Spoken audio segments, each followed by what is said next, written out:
Hello दोस्तों, आज की कहानी है एक मरती माँ ने अपनी बेटी के लिए शादी का जोड़ा बनाई। दोस्तों, अब हर सप्ताह सोमवार, बुधवार, शनिवार आपसे मिलेंगे शाम 4 बजे। रविवार का दिन था। दिशा जी और मिहिर जी अपने घर के बेडरूम में बैठे थे और दोनों बात कर रहे थे। सुबह के 8 बज रहे थे और दोनों बैठकर बस आपस में बात कर रहे थे। उनकी 5 वर्षीय बेटी सामने लगे ड्रेसिंग टेबल के सामने बैठकर खुद का सजना संवरना कर रही थी। अपनी माँ की लिपस्टिक होठों पर लगाई, वही लिपस्टिक से अपने गाल पर थोड़ा लाल करके गाल को ब्रश करती और वही लिपस्टिक को अपनी आंखों के पलकों के ऊपर लगाकर उसे आई शैडो की तरह लगा ली। थोड़ा सा पाउडर अपने गालों में लगाई, बाल को बहुत सलीके से सर के किनारे कर ली। पियाली स्कर्ट और टॉप पहनी थी। कमरे में रखे अलमारी में से एक लाल दुपट्टा निकालकर उसे बस अपने कमर के चारों तरफ लपेट के एक पल्लू जैसा उठाकर अपने कंधे के पीछे से ले जाते हुए सर पर पल्लू जैसा रखी। फिर दौड़ते हुए अपनी माँ पापा के बिस्तर में चढ़कर बेड के पीछे अपने माँ पिता के शादी की फ़ोटो में अपनी माँ के फ़ोटो के बगल में जाकर एक पोज देते हुए खड़ी हो गई। दिशा जी और मिहिर जी के कमरे में उनके बिस्तर के पीछे की दीवार में उनकी शादी की फ़ोटो लगी थी, जिसमें दिशा जी दुल्हन के लिबास में और मिहिर जी दूल्हे बने खड़े थे। पियाली फ़ोटो के बिल्कुल थोड़ा किनारे खड़े होकर अपने एक हाथ अपनी ठुड्डी पर रखकर और एक हाथ अपने कमर पर रखकर पोज देते हुए अपने माँ पिता को कही, क्यों माँ, मैं लग रही हूँ ना बिल्कुल आपकी जैसी दुल्हन? कितनी प्यारी लग रही हूँ ना, सुंदर लग रही हूँ ना, मैं आपकी जैसी लग रही हूँ ना? दिशा जी खुशी और प्यार से बोली, मेरा बच्चा। दिशा जी के कहने पर पियाली खुशी से दिशा जी के गले लग गई। मिहिर जी दिशा और अपनी बेटी पियाली दोनों को एक साथ अपनी बाहों में समेट लिए। कितना प्यारा नज़ारा था, हंसता खेलता खुशियों से भरा। और एक परिवार में क्या चाहिए। मिहिर जी और दिशा जी का अपना एक बुटीक था, जहाँ पर पहले तो वह जनरली सब तरह के कपड़े सिलते थे, लेकिन कुछ सालों में वह सिर्फ दुल्हन के ही कपड़े सिलने लगे थे, जैसे लहंगा, ब्लाउज, उसमें एम्ब्रॉयडरी का काम करना, गोटा लगाना और डिजाइन के नए नए फैशन के लहंगा चोली सिलने का काम कर रहे थे। उनके 5 वर्षीय बेटी पियाली बचपन से अपने माँ बाप को वह काम करते देख रही थी और काफ़ी समय वह उनके बुटीक में भी साथ रहती थी। उसे भी सजने संवरने का बहुत शौक था। जब जब उसे मौका मिलता वह घर में अपने माँ पिता के फ़ोटो में अपनी माँ का दुल्हन बने फ़ोटो को देखकर हमेशा उनकी तरह सजने का कोशिश करती। अपनी बेटी को इस तरह साज श्रृंगार करते देख दिशा सी बड़े लाड़ से कहती, मेरी बेटी, जब तुम बड़ी हो जाओगी और दुल्हन बनेगी तो तेरे लिए मैं दुनिया का सबसे खूबसूरत लहंगा चोली बनाऊंगी। तुम दुनिया की सबसे सुंदर दुल्हन बनेगी। दिन ऐसे ही मज़े से कट रहे थे। दिशा जी पियाली को अपने सामने बढ़ते देख उसको देखकर बलैया लेती, इतराती और उसके बड़े होने पर उसके लिए भी एक खूबसूरत सा शादी का जोड़ा बनाने का सपना देखती। दिशा जी पियाली को कहती, तेरी शादी का जोड़ा मैं ही बनाऊंगी। अपनी बेटी को बहुत प्यार से जोड़ा पहनाऊंगी, उसे सजाऊंगी, संवारूंगी। मेरी प्यारी बच्ची दुनिया की सबसे खूबसूरत परी जैसी दुल्हन बनेगी। मिहिर जी भी अपनी पत्नी और बच्चे दोनों को देखकर फूले नहीं समाते। दिन खुशियों से निकल रहे थे। छोटा परिवार और सुखी परिवार था, लेकिन इस परिवार के सुख और शांति को किसी की नज़र लग गई थी। कुछ दिनों से दिशा जी की तबीयत थोड़ी बिगड़ रही थी। डॉक्टर को दिखाया तो डॉक्टर ने कहा कि मौसम बदल रहा है, वायरल अभी बहुत चल रहा है, वायरल की गोली खाइए, कुछ दिन में ठीक हो जाइएगा। दिशा जी 2 बार डॉक्टर को दिखाई, 2 बार दवाइयों की डोज ली, लेकिन उनकी तबीयत में कोई फ़र्क नहीं आ रहा था।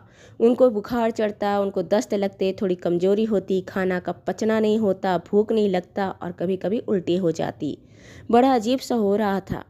फिर वह दूसरे डॉक्टर के पास गए। डॉक्टर ने बीमारी के लक्षण देखने के बाद कुछ टेस्ट करवाए और टेस्ट करवाने के बाद पता चला कि दिशा जी को सर्वाइकल कैंसर है। सर्वाइकल कैंसर और ब्रेस्ट कैंसर या ऐसे 2 कैंसर हैं जो महिलाओं में सबसे ज़्यादा होते हैं। किसको पता था कि दिशा जी को सर्वाइकल कैंसर हो सकता है? उनके तो पूरे खानदान में किसी को कुछ नहीं हुआ था, उनको कैसे हो गया? उनका टेस्ट रिपोर्ट देखने के बाद, दवाइयाँ चलाने, कुछ कीमोथेरेपी का सेशन लेने के बाद करीब 1.5-2 साल में डॉक्टर की तरफ से दिशा जी को कैंसर से मुक्त बताया गया। डॉक्टर ने कहा कि दिशा जी, आप तो कैंसर फाइटर हैं, आप तो सर्वाइवर हैं, आपने कैंसर जैसी लाइलाज बीमारी को हरा दिया, अब आप पूरी तरह से ठीक हैं। मिहिर, दिशा जी का पूरा परिवार खुशियों से भरा पड़ा था। आज उनके जीवन में कितनी बड़ी खुशी थी। दिशा जी इस बीमारी से पूरी तरह से उभर चुकी थी, जीवन फिर अपनी गति से चल रहा था। लेकिन 8 महीने बाद फिर दिशा जी की तबीयत खराब हुई और उनको फिर से डॉक्टर को दिखाने पर पता चला कि उनका कैंसर फिर से वापस आ गया है। और इस बार वापस आया तो था, लेकिन दुगनी ताकत के साथ और दुगनी परेशानी के साथ। दिशा जी इस बार टूट चुकी थी, लेकिन फिर भी टूटने का समय उनके पास नहीं था। उन्हें फिर से यह लड़ाई लड़नी थी। फिर से वही सारी दवाइयाँ, बड़ी उपचार फिर से चालू हुआ। वही दवाइयाँ, वही जिंदगी दिशा जी फिर से जी रही थी। इस बार काफ़ी लंबे टाइम के उपचार के बाद भी इस बार दिशा जी इस कैंसर को हरा नहीं पा रही थी। आखिरकार 7-8 महीना के उपचार और ट्रीटमेंट लेने के बाद डॉक्टर ने हाथ खड़े कर दिए। बोले इस बार का जो कैंसर है, इस बार बहुत ज़्यादा ताकत के साथ और बहुत ज़्यादा कठिनाई के साथ आया है। इस बार जो है वह आपका दुआ है और आपका विल पावर है। हम कोशिश कर रहे हैं, आप भी कोशिश कीजिए, नहीं तो यह कहना मुश्किल होगा कि आपका आगे का जीवन कैसा होगा। दिशा जी डॉक्टर के कहने का मतलब तो समझ रही थी। आखिर डॉक्टर भी तो इंसान ही होते हैं ना। किसी के मरने की, किसी का जीवन का खत्म होने को कैसे एक निर्लज की तरह सीधा मुंह पर बोले। वह भी तो बात थोड़ा घुमा फिरा कर, थोड़ा प्यार से, थोड़े दबे जबान से ही कहते हैं। दिशा जी बिना किसी झिझक के पूछी कि मेरे पास कितना समय है। डॉक्टर ने कहा ज़्यादा से ज़्यादा 5 महीना। इस बार जितना दिशा जी नहीं टूटी थी, उससे ज़्यादा उनके पति मिहिर जी टूट गए थे। उनके सामने उनकी एक प्यारी सी बेटी थी जो मात्र अभी 7 साल की थी। दिशा के बाद क्या करेंगे, कैसे अपनी बेटी को पालेंगे। बेटी की परवरिश करना भी कोई खेल है क्या। 5 दिन तो दिशा जी भगवान को कोसते, खुद को कोसते में ही निकल गया कि मेरे साथ ही क्यों, मेरे साथ ही ऐसा क्यों हुआ, मेरे बाद मेरे बच्चे का क्या होगा, मैं क्या करूं, मैं क्या नहीं करूं। बस दिन यही रोने धोने में निकल रहा था।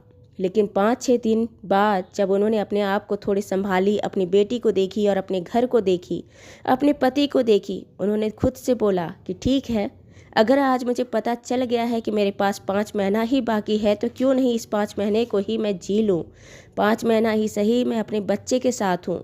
उन्होंने अपनी बच्ची को हर तरह से खुद के बिना जीने के हिसाब से मानसिक तौर से जीना तैयार करने लगी। जैसे थोड़ा बहुत खाना बनाना सीखना, खुद से खाना लेकर खाना, उसके लिए ड्रेस पहनना, खुद को तैयार करना, जैसे छोटे छोटे ऐसी चीज़ सिखाना शुरू की जो वह अपने दम पर अकेले कर सके और उसकी माँ पर जो उसकी निर्भरता है वह कम हो। यह सब के बावजूद उन्हें एक बात का बड़ा मलाल होता। वह अपने पति मिहिर से कहती, मैंने कितनी लड़कियों का सपना पूरा किया है, उसकी पसंद की शादी का जोड़ा बनाई, उनको तैयार होते, उनकी शादी होते देखी, वह कितनी सुंदर लगती है। मैंने इतनी लड़कियों का सपना पूरा की, क्या मैं अपनी बेटी को दुल्हन बनते नहीं देख सकती। क्या मैं उसका जोड़ा बनाकर, उसको पहनाकर अपने घर से शादी करके उसे विदा करते नहीं देख सकती। मिहिर जी अपनी आंखों में आंसू भरकर बस अपनी पत्नी के कंधे पर सिर्फ हाथ थपथपाने के अलावा कर क्या सकते थे। 10 दिन और निकल गए। यह बात का मलाल दिशा जी को बहुत खलता रहता।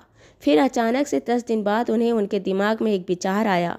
उन्होंने अपनी बेटी के नाप का उसके लिए लहंगा चोली बनाई, शादी का जोड़ा तैयार की। जब बेटी पियाली का शादी का जोड़ा लहंगा तैयार हो गई तो एक दिन घर में एक फोटोग्राफर को बुलाई। दिशा जी पियाली को शादी का जोड़ा पहनाई, बालों का जूड़ा बना, गजरा से सजाई, सर पर मान टीका, कान में झुमका, हाथों में कंगन और चूड़ी, पैरों में पायल, कमर में कमरधनी और पैरों में सैंडल। अब पियाली लग रही थी दुल्हन। दिशा जी अपनी आंखों से काजल ले अपनी बेटी को नज़र का टीका लगाई, खूब प्यार से समय लेकर एकटक बेटी को निहारी, उसके गालों में प्यार से ढेरों पप्पी लिए। अब शुरू हुआ पियाली का ढेर सारा फोटो सेशन। पियाली का दुल्हन की तरह पोज लिए ढेरों फोटो, दिशा जी और पियाली का साथ का फोटो और मिहिर दिशा जी और पियाली का एक साथ का फोटो सेशन के बाद अब फोटोग्राफर चला गया। दिशा जी के मन का मुराद पूरा हो गया। अब वह इंतजार कर रही थी जो फोटो खींचे हैं उस फोटो को देखने का। जब वह फोटो एक एल्बम की तरह तैयार होकर घर आया, मिहिर दिशा जी पूरा एल्बम रोते रोते एक एक पन्ने को निहारते निहारते देख रही थी, जैसे वह एल्बम नहीं था, उनके सामने चलता हुआ उनका जीवन था। दिशा जी अपने कमरे में अपनी बेटी का दुल्हन बना हुआ कई फोटो दीवार पर लगाई। अपनी मौत की तरफ बढ़ते हुए उनका एक एक दिन जिंदगी का घट रहा था और उन 5 महीनों में वह कई बार अपनी बेटी का दुल्हन वाला एल्बम कई बार देखी। आखिरी के जब 1-2 महीना उनकी ज़िंदगी का बचा था तो उन्होंने अपने पति मिहिर जी को कहा कि मैं आपसे एक वादा लेना चाहती हूँ। मैं कल रहूँ या ना रहूँ, लेकिन आप मेरी बेटी के लिए सबसे खूबसूरत उसका शादी का जोड़ा बनाइएगा। ऐसा जोड़ा जो दुनिया में किसी ने किसी के लिए ना बनाया हो, और अपनी बेटी को पहनाइएगा वह लहंगा, वह आपका बनाया हुआ लहंगा चोली शादी का जोड़ा जब पहन के तैयार होगी और उसकी शादी होगी तो शायद मैं भी ऊपर से कहीं ना कहीं से उसे देख रही होंगी। मिहिर जी जानते थे कि दिशा अपनी बेटी से कितनी जुड़ी हुई थी और यह सपना उनके लिए कितना मायने रखता था। दोस्तों, ये कहानी आपको अच्छी लगी हो तो इसे लाइक करें, शेयर करें, सब्सक्राइब करें और मिलते हैं एक नई कहानी के साथ एक छोटे से ब्रेक के बाद। धन्यवाद।